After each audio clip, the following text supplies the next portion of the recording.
Here we go. It's our 5-piece of McNugget stats from Game 1, and he tells me that these will not disappoint. No, these are, if you like the Cavs, these are very good. If you like the Raptors, you may want to turn off your YouTube app right now because these are not very favorable to Toronto. But let's start with the first stat, and it would only appropriate to start a 5-pack of McNugget stats with Game 1 dominance. The Cavs obviously won Game 1. They have won 11 straight series in which they've won Game 1. Wow. So bodes well for this series.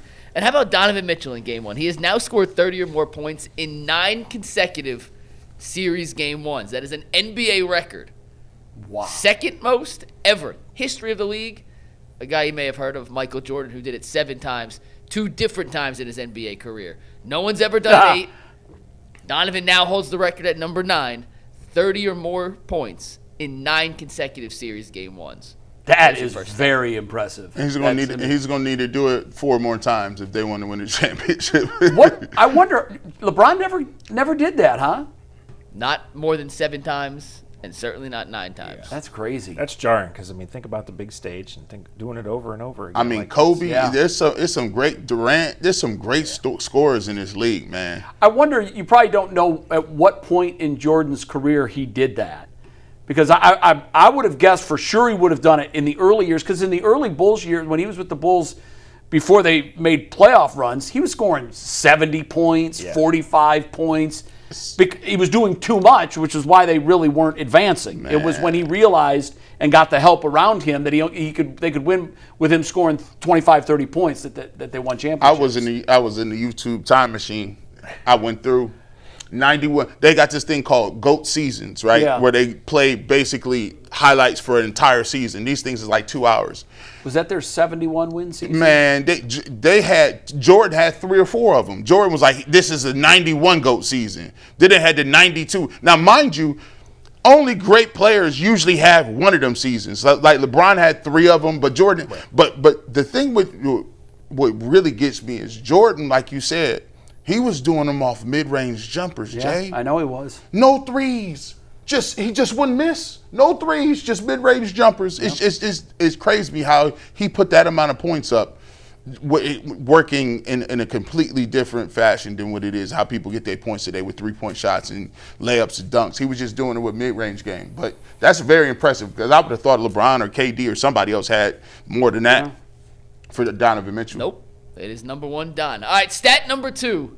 We talk about shot diet, right? How the Raptors don't shoot a ton of threes. How the Cavs should dominate from beyond the arc. Well, the Cavaliers' shot chart in Game 1 was Kenny Atkinson's ideal scenario. Toronto shot 13 mid-range jump shots in Game 1. 13.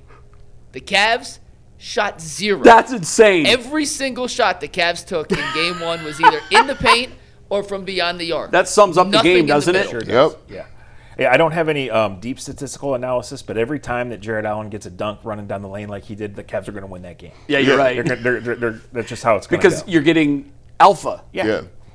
You're getting aggressive. And I like the fact that, those dunks, it maybe it's a game 1. It might be just one game, but Jared Allen and Evan Mobley seem to be a little more aggressive. Now, I'm going to preface that because they ain't hit the second round.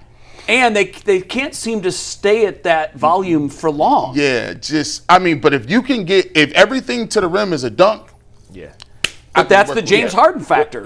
That's a crazy number. Right? I've never seen that before. But it's an important one because it's not always going to be that. They're not always going to go in. You're feeling things out early in a series, right? But the underlying theme is how we want to play. Yeah. We want to shoot threes. We want to dominate inside. They did. Blueprint's Both. pretty good. I've never seen a team not hit a mid-range jumper. Not even take one. Yeah, not even attempt. Nuts. And the Cavs want you to take mid-range jump shots. That's what they're asking you to take. Toronto took 13. If the difference between what Toronto takes from the mid-range and Cleveland takes from the mid-range is 13 again tonight, the game's going to be over in the second quarter again. Just keep it like that. All right, next one. Wow. The offense was incredible in Game 1. They pulled off the dogs. They called off the dogs late. Donovan was in till about 2 minutes left, but they slowed down the tempo. Yeah. In Game 1, the Cavs had their single best points per possession game of the entire season. Not just the playoffs, the entire season. That's how efficient they were. They were in the 95th percentile of rim frequency. We just talked about the shot diet. Well, when you're not shooting anything from the mid-range and you shoot below your season average in three-point attempts. Why? Because you're getting to the rim with incredible frequency in the 95th percentile in the NBA. And still a small sample size, just over 100 minutes total played together now since the James Harden acquisition.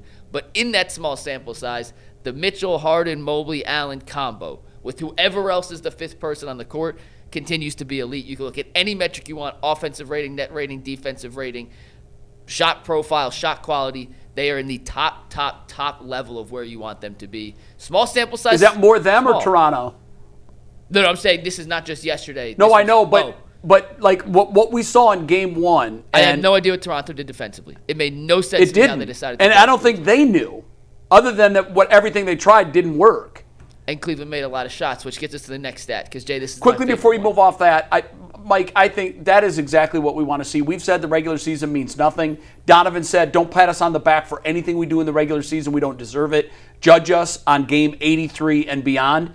And that's exactly what we had hoped for, and they delivered it. So it certainly is a very, very good sign for things to come. Because if they can continue playing like that, and, we always just talk about the core four. This is the core four. This is like core 4 part 2. Mm-hmm. That's it.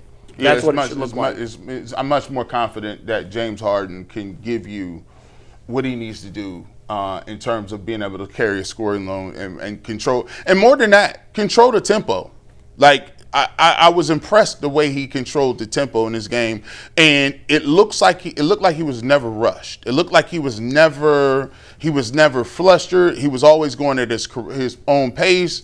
He was getting lobs to other guys, and I know that when he's playing that way, the Cavs have a good opportunity to score the basketball because it just looks like I want to see him be able to do that against Boston. No, that's the thing. That's it. That's the question. Can you get that off against Boston? I like our chances. Yeah.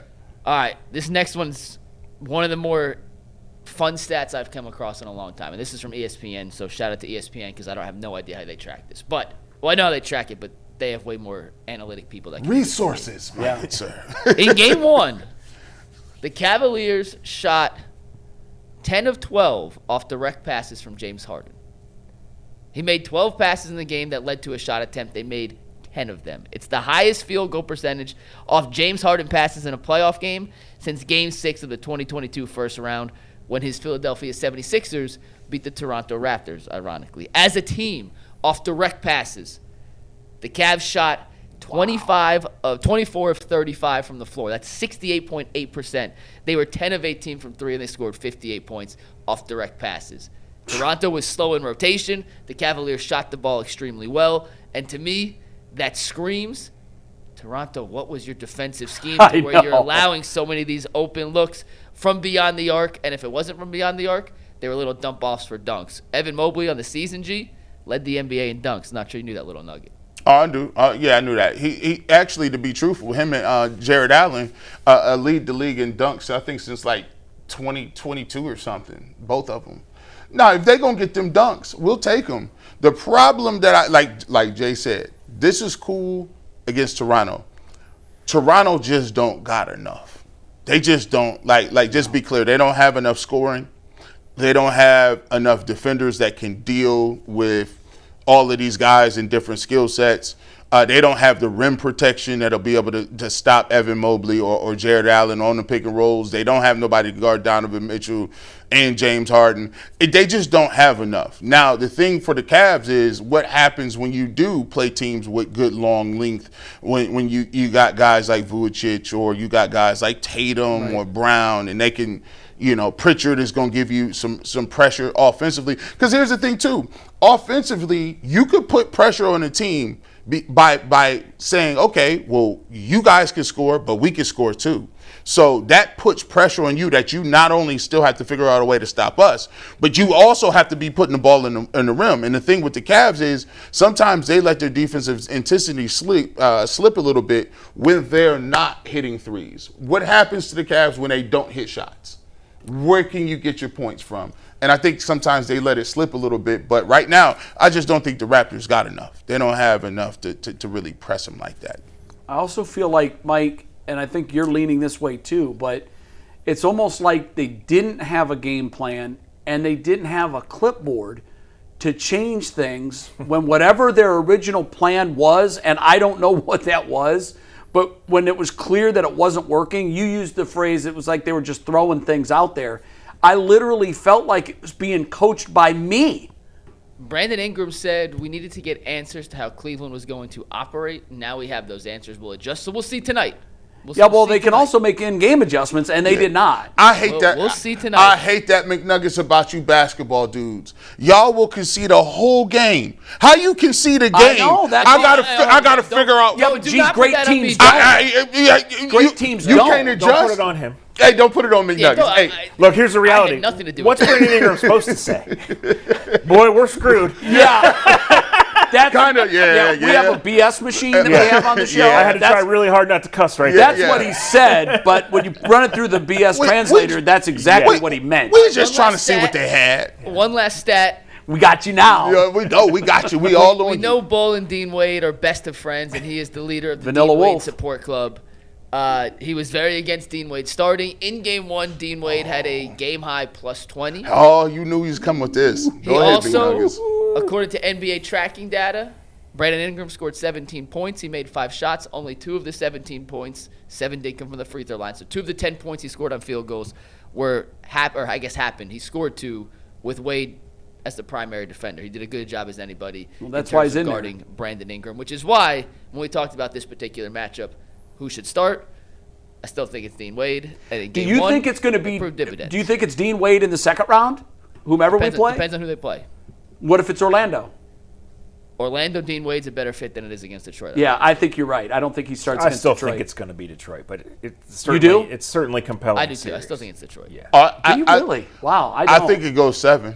Now listen, Detroit. If you want to just look crazy, go out there and lose game 2, because then it's a wrap. Well, it's a wrap. For It's sure. a wrap. Go out there and lose game 2. They already. I mean, think about it. What they worked for 82 games is now gone. Yeah. And home court is out of their control. And they don't even got enough. Like, they got Cade. I don't feel like y'all even got enough to be like. No. I mean, if Duran kills you, he had 18 and 10. Don't worry. It's one game. No, I know you're right. I'm just saying. Yeah. Orlando got smoked by Philly last week in a playing game and then looked good last night. Let's not